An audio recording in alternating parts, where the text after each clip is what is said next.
Hey guys, Barry William E. Magliotti here, back for another episode of the Comeback Game podcast. Today I'm joined by John Penberthy from Legit Online.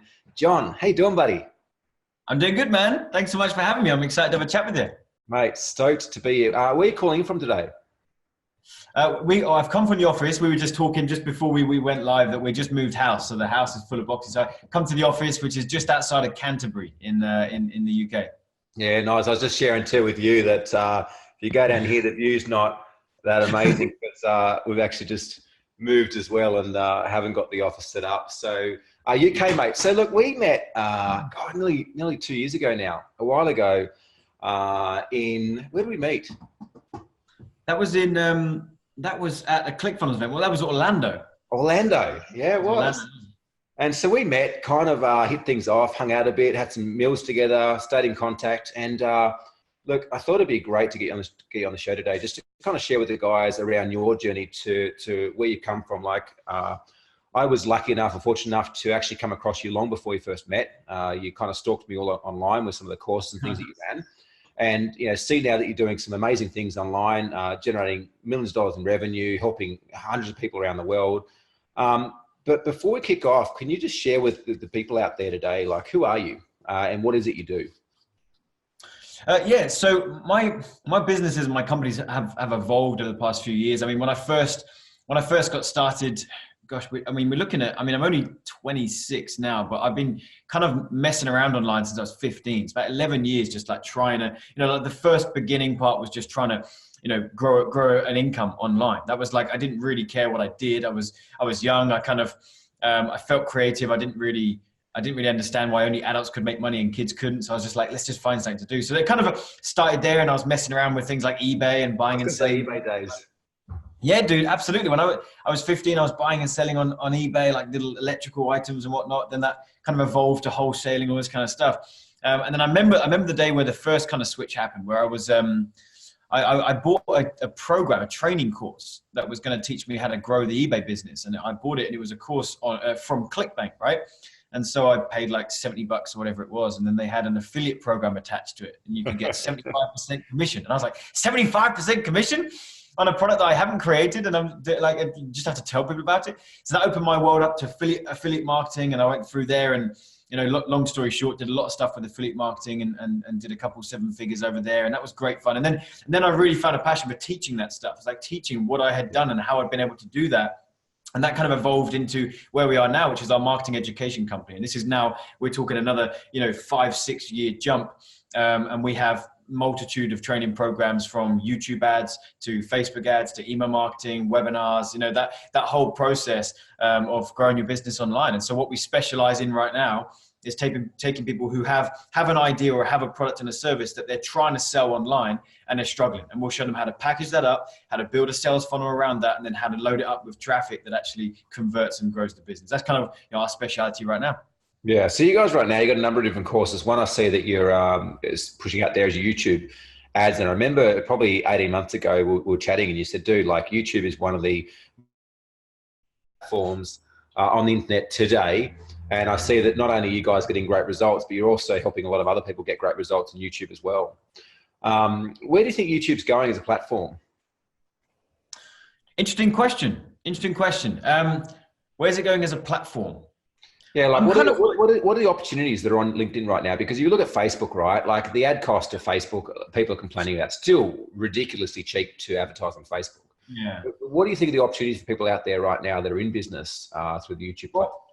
I kind of put it this way. This is the way we describe it to the people that come to us for help. Is we're kind of like saying, look, and by the way, I want to set some context. We still spend a considerable amount of money on Facebook. So we still love Facebook. Like, it's like you've just said, like you can still get traffic cheap enough to make that really work over there. The people that are saying that Facebook doesn't work, they're the ones doing things wrong, right? So Facebook still is great. But the difference with YouTube is that on Facebook, you're targeting someone that you think will be interested in what you've got going on. So like, let's say you're targeting, someone else's fan page, or you're targeting someone who's displayed an interest at some moment in time in a particular brand or a topic, whatever it is.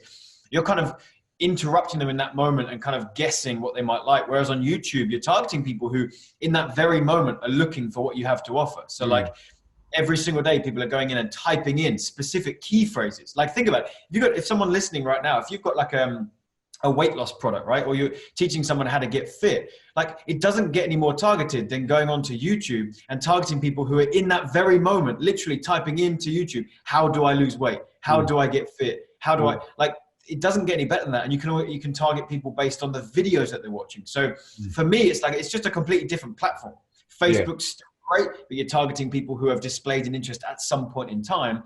On YouTube, you're targeting people who literally right now in this very moment are wanting what you have to offer. And it's 1.8 billion people on there. And those are just people that are actively logging on and have an account. That doesn't account for people who like are just going on there browsing while they're not logged in. So, you know, there's an abundance of opportunity over there, and a lot of people are missing it.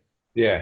I think too, one thing that I noticed is the psychology is very different of people on YouTube than on Facebook. Like you said, like people naturally are drawn to Facebook through some form of connection with friends and families and things like that. Whereas when they're logging into YouTube, they're in the psychology of wanting to actually watch video. And typically that they haven't logged on to YouTube to watch a 15-second clip. Like, they're prepared to spend 5 minutes, 10 minutes, maybe even half an hour on YouTube watching specific videos. And so the psychology is very different. I notice myself, it's like I'll log on to watch a video and an ad will pop up, and 9 times out of 10, I watch a considerable amount of that ad, even if it's not relative to me. Now, of course, I'm a marketer, I'm a business owner. I do like to watch from that perspective, but I find myself drawn in just purely because that's the level of awareness and where my head is at when I'm actually logging onto YouTube, versus Facebook. Often you just get scrolling and not even look at people's ads. Yeah. Yeah, that's exactly it. The average time, the average length of a video now is over 10 minutes on YouTube. So like, if you think about it that way, like, people on YouTube are trained. They're literally trained to sit through 10-minute videos on average. Yeah, so most likely they're on the toilet as well, right? Yeah, exactly. Yeah. And so, what we found YouTube works really well for is sales funnels that take, that there's a slightly longer customer journey. You know what I mean? Like, so for example, with our webinars work really well for YouTube traffic, and it works well for Facebook too. But for YouTube, we can see in our stats the engagement is higher because they're coming from a platform where they are used to sitting there and watching, video for extended periods of time. So watching a webinar is not that much. It's not that much longer, you know. So let's take a step back for a second. Like, what I'd like to know is the journey of John. If you look back over the last 10 or 15 years of your life, like, what were some of the biggest challenges or adversities that you had to get through? And it might have only been a year or two ago as well, but what have been some of the biggest challenges and adversities that you've been through within yourself personally, but also within your business to get to where you are today? Because I think that you'll agree that those challenges actually create the biggest amount of success and reward for us in life. Is that at the time they don't seem like that, but when we reflect on these challenges, when we reflect on these adversities, we can see how much of a blessing they were in our life. But what have some of those challenges been for you? Well, I've got two come to mind. One personal and one business related. So personal would have been going right back to the beginning. So kind of coming out of school. School was a real struggle for me. I didn't get on very well with it at all. I was a terrible student. I didn't respect any of the teachers. I didn't respect, this whole idea that I've got to sit in a room and write on a piece of paper for 8 hours a day. It didn't resonate with me at all. So I was a real troublemaker at school, and it kind of got to the point where I was driving my parents up the wall because I would get kicked out of almost every lesson because I'd be in the class clown messing around, and it got to the point where the school were trying to get me out. Right. So they were basically alluding to my parents through letters and all sorts that they were going to try and exclude me from school. And my parents were really fighting for me to be able to stay there. And there's this whole palaver that followed. And it got to the point where I ended up spending, by the time I left school, I was only actually going to school 2 days out of 5, because the other 3 days I was doing 2 days work experience, which was just an excuse to get me out. And one day my dad was home tutoring me because they said that we can't afford to put him out for work experience another day. So my dad sacrificed a day of his work to stay home and home tutor me just so I didn't get excluded. So there's all this craziness going on. But the really, really funny thing kind of was that the work experience I was doing, I was working in a sports center, and I was doing just random odd jobs that they needed. And I was doing some work in the cafe. And the report that my school was getting from the work experience was that I'm doing an amazing job. I'm better than most of their employees, that as soon as I finish school, they'll give me a job straight away. And yet the school were giving me these red card reports saying like, he's terrible and he's getting. So like there was this thing going on here. And the only thing I can put it down to is I don't do very well, like sat down, just like doing that. I don't want to do that. I want to be out there getting active, doing something. So remember that being a real struggle, not only for me, but also my parents. I put them through a lot. But then when we left school, then when I had that freedom to like, I can kind of do whatever I want, I didn't then want to fall into that kind of standard.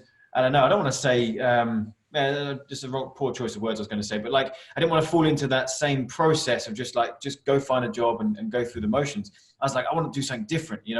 That's just the way my brain worked. So that's when I started looking into growing businesses and kind of got into the whole eBay thing.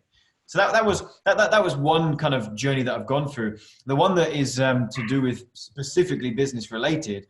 I remember one of the first things that I got really good at and that I started doing very well was ranking these little videos on YouTube. This was during my affiliate marketing days, right? I got super good at it. Like I would just pick any keyword that I wanted to target. I would find an affiliate product that I can link that up to. And I'd shoot a quick little video saying, hey, are you searching for how to lose weight in 2 weeks? Well, if you are, there's this great program that might be able to help you. Click a link and go check it out. So I would rank for that key term. Someone would watch that and go, I'll check it out. And I'd make a few sales. I was ranking for everything, dude. Like Barry, I was ranking for how to grow taller, how to jump higher, like all these crazy terms that had an affiliate product. Like people pay $50 to learn how to jump higher, and to grow taller and all this kind of stuff. They were just information products like telling you how to stretch yourself. Do you know what I mean? Like if you want to be taller, then just hang from a bar 10 minutes a day, all this crazy stuff. But that was going really, really well for me. And I remember getting to a point where I was making, a few $1,000s, a month, sometimes up to $10,000 a month. And that was the point where I was like, right, I'm moving out of home. I'm leaving my parents. I'm going to get my own place, and I did that. I moved out, got my own place. And I remember my YouTube account got shut down. And it was like, it happened overnight. I logged in and this was only about 2 months after I'd moved, out from my parents into my own house. Now I've got bills, I've got responsibilities. And I remember just logging in and my affiliate account just said 0. And I was like, what's going on? This is weird. So I checked and YouTube had like pulled my account down. And I'll give you the short version. But essentially what had happened is, you might remember this, Barry, back about, I don't know, 7 years ago, gosh, it really would be about 7 years ago. It was really easy to flag someone else's video on YouTube. They literally had a little flag icon, and if you didn't like it, you could just flag it as inappropriate, right? They've bolted that down a bit better now. But what was basically happening is I was just ranking all over the place for all these different keywords. So my competition were then flagging my videos to try and get me pulled down. And if enough people flagged your video, YouTube would prioritize the community, i.e. my competitors, over that one video that apparently people didn't like. So enough videos got pulled down and the channel got pulled down. I remember that being a really traumatic moment because I was just thinking like, I've just moved out, like I've got a house. So then I remember building that up again.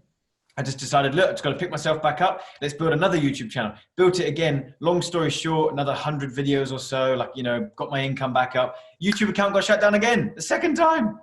I was like, this is ridiculous. And I remember vividly, dude, I remember the thought in my head of like, this is all I know. Do you know what I mean? Like, I just remember just thinking like, I don't know anything else. Like all I know how to do is create a YouTube channel and rank videos. And I remember literally thinking like, there's no other way for me to make money. Like this is all that I know. So like, it's really fascinating now to look back and think all the other stuff I've done and like how it's that whole thing of you just don't know what you don't know. But that was a difficult time. I remember that. It raises a good point, though, you share around diversification. And this is where I see, we see so many business owners that get into strife. Like there's a number of clients that I know off the top of my head that have come to us because they've built a business that's relied on word of mouth. And they built this business, this $500,000, this $1 million, $2 million business, purely off word of mouth. They've never had to learn how to advertise before. And then all of a sudden overnight, the leads stop flowing in, the referrals stop flowing in, and they're like, holy shit, what do I do? How do I move ahead? But I also see a lot of other businesses that, they're onto a good thing with Facebook, for argument's sake. And so that's where they spend, that's where they spend all their media buy. That's where they put all their focus and attention. Yet, there was a time 3 months ago, I think it was, Facebook was doing an update and like our ads crashed out. They kept on getting turned off. They kept on getting disapproved, not because anything was wrong, but because they're doing an update that was glitchy. And I think the point that you raised there, though, that there's a lesson to be learned into that around diversification is just, the times when things are going so well in your business, that's the perfect opportunity for you to invest and divest your money into other things. Like if you've got a Facebook campaign right now that's killing it, or that's profitable, why not invest some of that money into experimenting with Google or with YouTube or something else out there, rather than just running with it while it's going well? Yeah. That's actually why right now we teach the people that come to us for kind of like an all-in-one help. Like we say, look, don't necessarily just rely on Facebook as a traffic source, or YouTube as a traffic source, or Instagram. Like you as quickly as you can, you want to diversify 100%, because otherwise you're putting all your eggs in one basket. If YouTube goes down, your business goes down. If Facebook goes down, well, your ad account gets disapproved. It wouldn't be the first time Facebook's disapproved an ad account. Yeah. Yeah. What was the biggest lesson that you got out of that? Like second time round, obviously first time round, you're like, oh shit, let's just start up to it all again. What do you think was the key lesson that you've taken out of that into business now? Key lesson that second time around. Well, it is kind of what we've already been talking about. It's kind of like, all right, well, this is one opportunity. This is one thing I've been doing. Like, I need to fish around and find some other stuff. Like, I just go back to the internet and see the abundance of people that are doing, building an income, building a business with multitude of other things. So it's like, okay, there is other stuff being done. There's other things I can do. So like that was probably the biggest lesson, because the cliche lesson would have probably, the cliche answer would have probably been, don't give up and persevere. But like, I've always been that type of person. Like I didn't need a particular life lesson. Like, I've always just been like that, which is why, like, when those things occurred, like there wasn't ever a thought in me that was like, right, I'm just going to, give up or throw in the towel. It was like, right, let's find a way around this. It's always the case. I remember, and we're kind of going a bit off topic here, but we've got this thing in the UK called VAT, right? Value added tax. So for everyone that purchases a course of ours, here in the UK or in places in Europe, you've got to add 20% VAT. Long story short, through my ignorance and negligence, didn't have things set up properly. So when I was doing my end of year accounts, got a tax bill at the end of the year for like £80,000, which is about 110,000 US dollars. And I was like, crikey, that's a lot. And I'm like, and we had an event coming up at that point in time. This was a couple of years back. I had an event coming up that was about to cost me £60,000, about 80,000 US, and a couple of other things. I remember literally feeling like, whoa, these numbers are overwhelming. But there was never a moment of just like, fine, just like, we're just going to throw in it. It's like, no, we just plug holes. That's just the way we do it. It's just like, right, okay, things aren't going the way that the problems have come up, things have gone wrong. We plug those holes, we find solutions, And so we did exactly that. We just found solutions and put things in place that mean that doesn't happen again. I then realized how much a recurring monthly income would be really, really cool.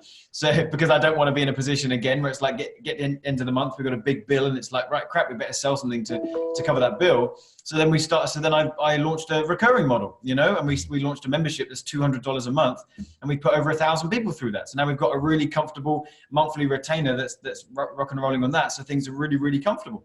So it's just kind of like, it's just that whole thing. I've kind of gone off on one a little bit, but it's just things go wrong. You just plug holes, you just learn from it and plug those holes. Yeah. So have you always been like that? Do you think you've always been driven in a big up? Yeah, I do actually. I really enjoy problem solving. If there's a problem, like I want to solve it, and it's always just kind of been in my nature. I've always done that, it's ever since a young age, which is why I think I didn't kind of get on well with school, because I just didn't want to be sat in a classroom, looking at a whiteboard. I wanted to be out, like just discovering the world and finding out. It's just that was just the way I've been wired, since a young age. Yeah, I suppose that's my next question is like, I can imagine growing up in that environment at school. I can relate to it, because that was very much my experience at school. Like I was lucky enough, I could say lucky enough, probably unlucky, that I did manage to stay in school 5 days a week, but I certainly didn't do very well with my grades. I certainly didn't get along well with the teachers. My parents certainly were called in for way too many meetings with the principal and vice principal. Like I can imagine how disheartening that would have felt at school to feel like you don't fit in. What was the experience that you had through that though? Like what did you make it mean about yourself? Interestingly enough, like when I look back on it, I don't remember looking back and feeling kind of like a bit of an outcast, or feeling like I didn't fit in. Again, that never really crossed my mind actually. Funnily enough, like it was more just this thought of I don't want to be here and this is frustrating. But I never really, it's kind of, you look back on that age, or look back on when I was that age and think, you're quite naive and you don't really think everything through. So I don't remember actually feeling like I didn't fit in. I just remember just feeling like, this is frustrating. I just want to be out in the world doing something, So in terms of answering your question of what did I learn through that? It's a tricky one. I've never actually looked back and thought, what did I specifically learn from that process? Yeah, I find that question hard to answer actually. Mm. And more so too, like, do you remember what you made it mean about yourself? Because, there's probably a number of ways you could have come through that experience, from feeling like, hey, I'm not like others, I don't fit in, and seen in somewhat a negative way, right? As opposed to, I'm not like others, I don't fit in, screw you guys, I'll go out there and do it my way. I'll go out there and succeed. Because I think that this is a recent episode we recorded with Dan and Derricks. We talked about Alex Sharfin's principle around being an evolutionary hunter, who's also one of our previous guests as well. And he has this understanding or this belief around the entrepreneur archetype and around us being these hunters essentially, and how it's bred in our DNA. And it's just interesting to note that I've found, we've interviewed a bunch of entrepreneurs now that they all share this similar kind of a trait, this similar kind of like an itch that they can't quite scratch. Question I've got, like, do you find that you can actually stop thinking about work, like business? Do you actually find that you can take a holiday, you can have time off, and you're able to physically stop your brain thinking about business? No. No, I struggle with that. I do, because the way that I describe it to some people that I speak to that are kind of outside of my entrepreneurial circle is like, when I talk to people who are working their day job, or they're in the position at work that they're in, the reason why they kind of want to shut off from it at the weekends or in the evenings is because it feels like a disconnect. It feels like, here's my life, and like, here's my work, and like, I want to have a shut off from it, because like, I'm just doing work to pay the bills, I'm doing work to have a career, but then I kind of want to have my life. Whereas like, I get a kick out of my business. Do you know what I mean? Like, and you feel the same. Probably a lot of your guests, like, I get a real kick out of it. I enjoy it, like feeling creative. It's like I had this conversation with my wife recently. We just went away about, when was it? Last month. And we went to Thailand for just over a week. We went to Singapore for a few days. So we're going on this trip just short of a couple of weeks, and we had a really interesting conversation just before we left, because we were basically telling each other how we would most enjoy the holiday, and she was saying to me, like, I will most enjoy the holiday if you are not on your phone, like not thinking about work, like not taking notes, and like just present with me. And I'm like, okay, cool. Like, so let's do that. Let's compromise with it. But on my side, you need to understand something. The way my brain works is if you try and get me to just shut off completely from thinking about anything to do with it. Yeah, I'm not just talking about like replying to some mindless emails that maybe are not enjoyable, but I need to be taking notes from ideas that I'm having, or like just writing some stuff down, or like reading a book. Like, I've got to be doing that. Otherwise, I'm not going to enjoy the holiday. I'm not going to enjoy it just being sat in a sun lounger, like not doing anything. Like that, I wouldn't get. It doesn't work with me.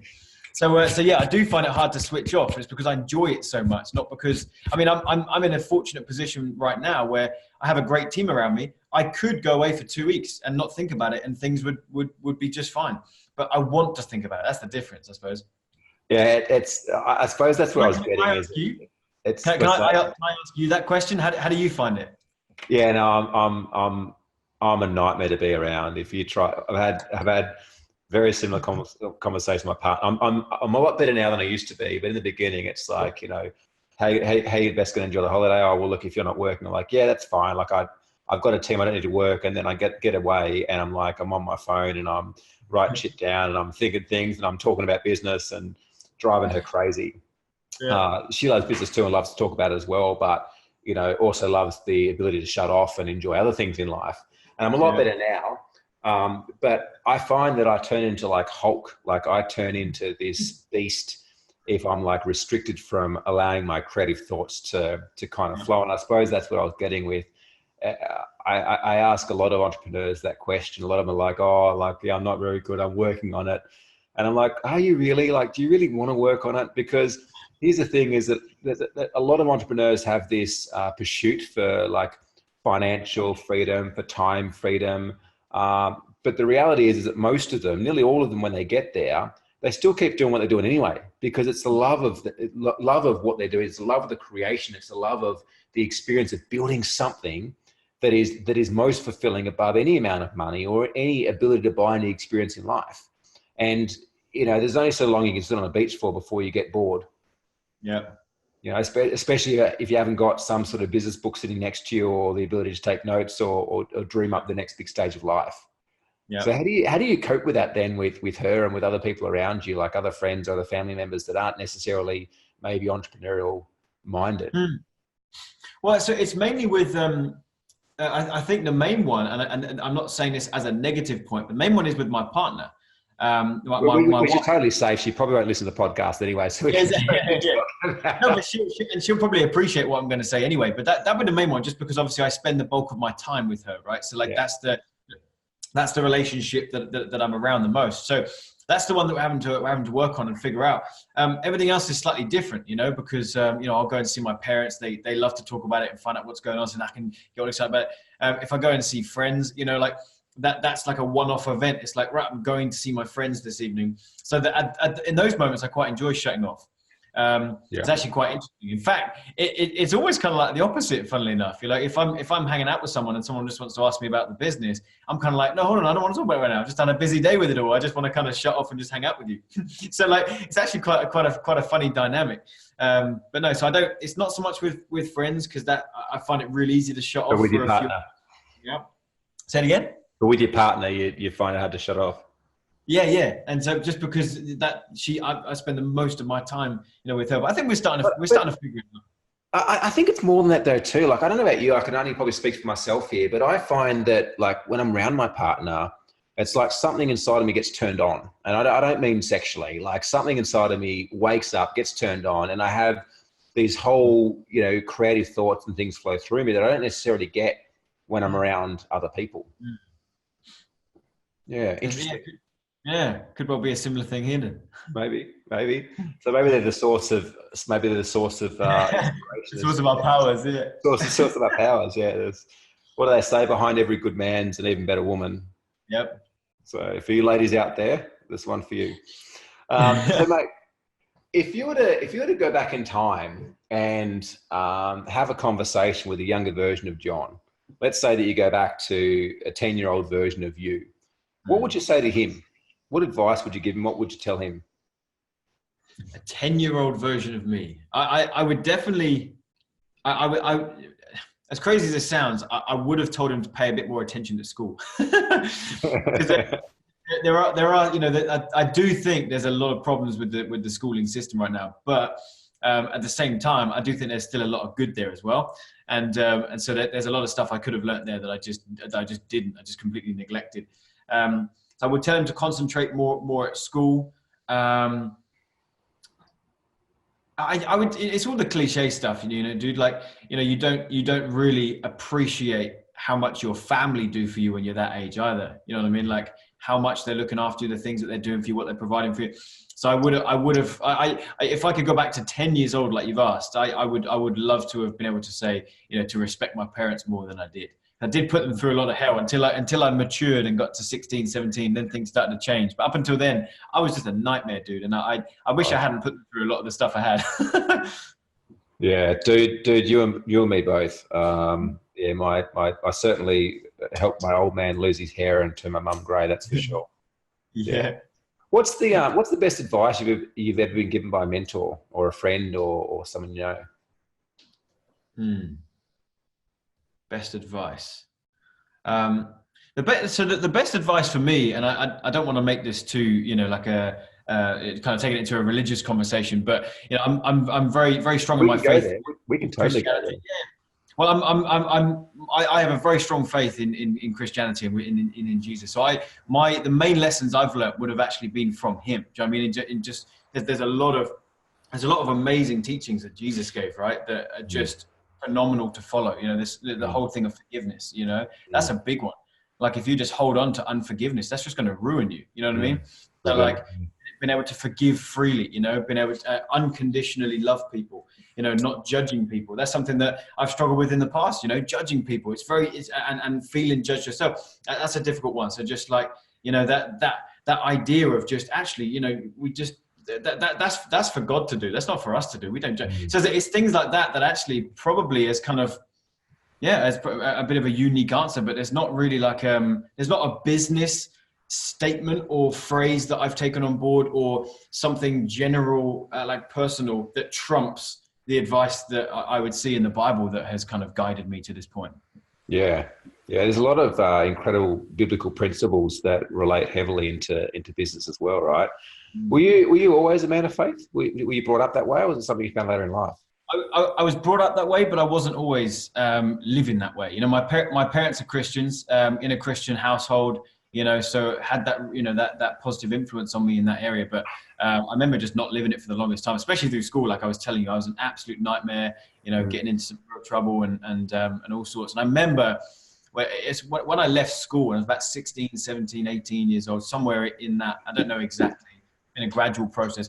But I remember then really having a connection with God. And I remember him just speaking to me about, you know, it's time to make a decision. You know, are you living for me or are you living for the world?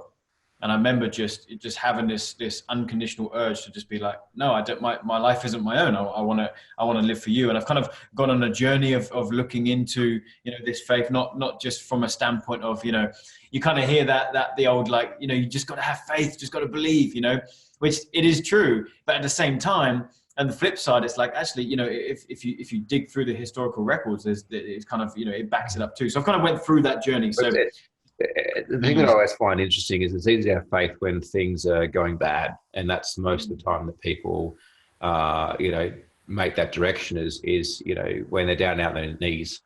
Do you know what I mean? When they've exhausted a lot of opportunities, that's when they then choose to try to grasp and hold on to faith or spirituality or something bigger than themselves. But I've certainly noticed a shift in consciousness in the last 10 years in terms of people opening their hearts more to, you know, spirituality, religion and things, not only in those times of need, but in day-to-day life as well.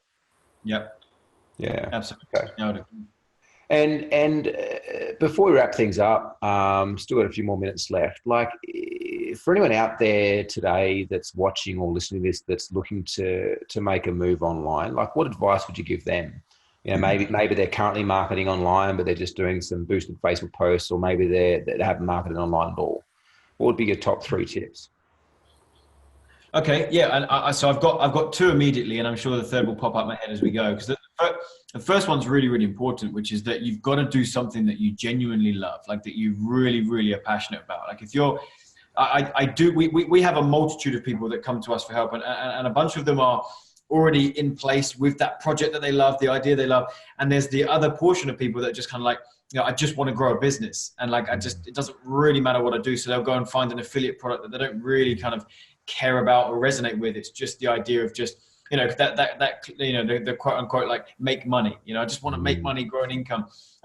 That's never lasting. Like, that just won't work for the long term. Like, you have to have an idea that you're passionate about. If you're promoting an affiliate, you know, offer or a product that you can't see yourself in a year still talking about in a fanatical way, and it's not going to be a good foundation for business. So that's the first thing is your priority. Let's put it this way. It would be better to prioritize another 3 months of nothing, no income producing activities, and just take that time to decide what you actually want to do that's going to carry you for the next 3, 4, 5 years. That would be the long-term win. Just trying to make money is a short-term win. So it's got to be something that you're passionate about. That's the first thing. Second thing is consistency. You know, like the amount of people I speak to about, you know, the example you just gave about Facebook ads, you know, that there is this kind of strange thinking that a lot of people have when it comes to Facebook, that everyone puts so much emphasis on the sales funnel. Right, I've even got one on the. I don't know if you better see. I was just drawing some out. I just drew out a big sales funnel on the whiteboard. Like, people put so much emphasis on a sales funnel, and then Facebook, in this example, is just, that's the means of driving traffic. So let's just get some clicks from Facebook. Oh well, I've spent $50 and I haven't got anything for that. Like, Facebook doesn't work. Mark Zuckerberg's a thief, and they run away crying. And it's like, well, hold on a minute. Like, why did you put like 90% of your effort into the funnel and just 10% into the ads and just think that they're just going to work? Like, that's not how this game works. Like, there is a learning curve to Facebook. So the amount of times I hear that, I spent $30 on Facebook and I didn't get a customer. It's like, all right, you probably did 10,000 things wrong. And now you've got to go through the motions and learn that and correct it. Like, I don't know, it just blows my mind that someone would spend 6 months building a sales funnel and follow. I know you're a ClickFunnels user too. So like following all of Russell's training, going through it, like playing with the editor for 6 months, and then just think the Facebook's just a turn on machine. It's not how it works. So that'd be the second thing, is consistency in learning, what it is that you're doing, right? So like, if it's Facebook, double down on it. Like, learn, set aside a budget. Like, don't spend more on the ads than you're willing to lose. Because otherwise, again, you're going to be in a frenzy. You're going to be like, right, this is my last $100. I've got to put that on Facebook. And if it doesn't work, I'm in the pit. No. Then use that to put food on the table. Like, only spend, what you'll be happy to lose as a test budget. That'd be the second. Go ahead. It's funny you share that. One of the training modules we have in our Opulence program is a full Facebook ads course, funnel training, Google ads, all the rest of it. We don't do YouTube though, so we should talk about that. But we had some clients recently who joined us. So they specialize in property. So particularly they help people that have got retirees who have got existing property to subdivide their block, and they sell off part of their block and put money back in retirement.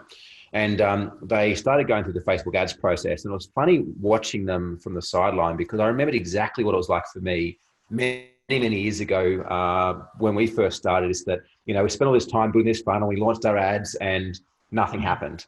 And then all of a sudden the leads start coming through, and then you make your first sale. And I watched these guys going through this process of like, one afternoon they're just hitting the refresh button on Facebook, just watching the leads come in. And I found today they made their first sale. So a sale to them, they make 50 grand off a sale, right? Wow. So it's a big deal. But watching the concern initially of like, our lead cost is $35. Like, is that too high? Should we get it cheaper? Like, what's going on? And there's all this unknown, but that's learning, right? It's learning to be unknown. And so part of what you said around consistency, I think too, is knowing your numbers, is reverse engineering, going, okay, well, what's a sale worth to the business, and how much can we actually afford to acquire a client? And how much can we afford in our education, like, purchasing one of your programs or working with us or something like that, is that you're fast tracking your results. You won't have to spend thousands of dollars testing ads to get a winner, because you're working with people who've been there and done that. And like, we launched a new campaign today. I just checked before. We're getting $1.90 leads from a campaign we launched today.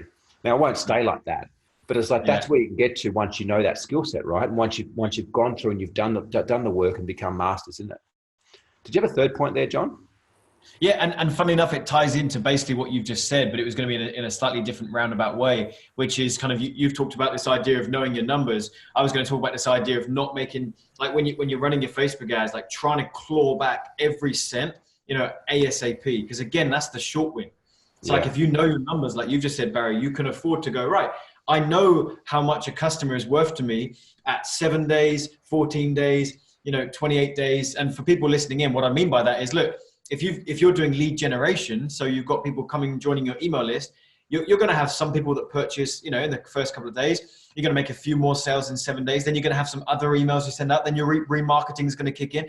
Like, you've got to know what your customer journey is going to look like. Yeah. And you can only do that by testing. You've got to that's why it comes back to the point I made about, like, don't spend more than you can afford to lose, because you've got to put some test budget to find out what the numbers are. And then you don't play a small game, then you play the long game of, right, okay, well, if it's costing me $5 for a lead and I'm making $3 on average back in the first day, well, actually, if I look a month down the line, that lead's worth $20 to me. So I'm 4 to 1 if I look a month down the line. I'm negative if I look the next day. So, the people that are really crushing it and scaling, considerable numbers, it's because they're not looking at the immediate get the cash back. They're looking at, right, what's the long-term model here and what's working. Yeah. It's interesting because I see business. I was talking to another one of our clients the other day, like they had a massive lead generation issue when they came, and now their issue or their complaining is that they're not converting. And it's like, well, hang on a second. Like 6 weeks ago, you had a lead generation issue. You got leads pouring in now, and now you're just not converting them. Like, people need to start seeing business almost like a kinky hose. It's like you turn the tap on, water doesn't flow at the end. So do you undo the kink closest to the nozzle or closest to the tap. You undo the one closest to the nozzle, but the water's not going to flow. And even if you undo the one close to the tap, the water still might not flow out. But the business is a game of just going, okay, where's that resistance, right? Where's that kink in the hose? Fix that and move on. And like you said, like once you learn these skill sets within the marketing and digital space, it's like you've got them for life. Like you've got them forever. So you're prepared to spend the money in educating yourself, prepared to spend the money in actually doing the work and investing in ads as well. That is so spot on, because like what I was going to say to you as well is like with the with dabbling in YouTube, like the skill set that we learned running ads on Facebook, because that's what we were before YouTube, right? We're running ads on Facebook. Like once we dialed in on that, we knew what we were doing. You can kind of, with some tweaks, you can kind of just replicate that over on YouTube. You know, like even the way the campaigns are structured, you know, for the ad, you know, the media buying geeks out there in terms of like campaign, ad set, and the ad. Well, over on YouTube, it's campaign, ad group, ad. It's like it's the same structure. They're slightly different. There's a couple of changes, but like you just said, if you double down and you learn a skill, like in this example of just running paid traffic, like you just learn that skill of running paid traffic, you can jump onto another platform and you're already 90% there.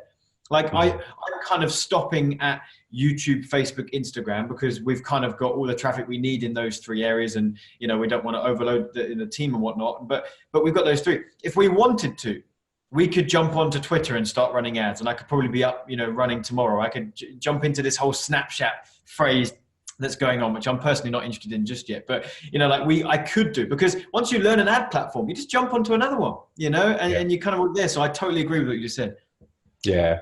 So I suppose my parting words to the guests that are watching and listening today is that just realize your business is always going to be broken. Yeah. And whenever you feel that your business is not broken, that's probably the biggest cause for alarm, because something's about to come and smack you over the head. So find a way to enjoy the journey. Don't force yourself to switch off. Just find a way to manage that. John Penberthy from Legit Online, mate, it's been an absolute pleasure. I'm so grateful and humbled to have you on the show today, and trust the guys got a bunch of value. Where can they find you? Dude, probably the best thing is just search my name online. I'm sure attached to this video or audio somewhere is my name. Just search my name on YouTube or Facebook. You'll find us. We've got a YouTube channel that's called Legit Online Marketing. Facebook page is just under my name. You know, just come find me on social media and come and connect with me. Yeah. So look, if you want to connect with John, if you want to learn more around Facebook ads, YouTube ads, or what he's getting up to, just look up John Penberthy. Otherwise, there'll be a link below. If you're looking to find a way to grow and scale your business to 6, 7, 8 figures and beyond, we'll put a link down below too. You can book a game plan session with one of the Game Changers coaches, where we have a chat to you, find out where you're at, where you want to go, what the gaps are in between, whether or not we might be the best fit to help you guys grow. And if not, most likely we can refer you to somebody who will. John, mate, it's been a bloody pleasure. If you like this episode, make sure you tag it, share it, comment below, and it'd be awesome to get you back at some stage, mate, to share the next part of your journey. Yeah, appreciate it, dude. Thanks so much for having me. Good to hang out. See you soon. Thanks, John.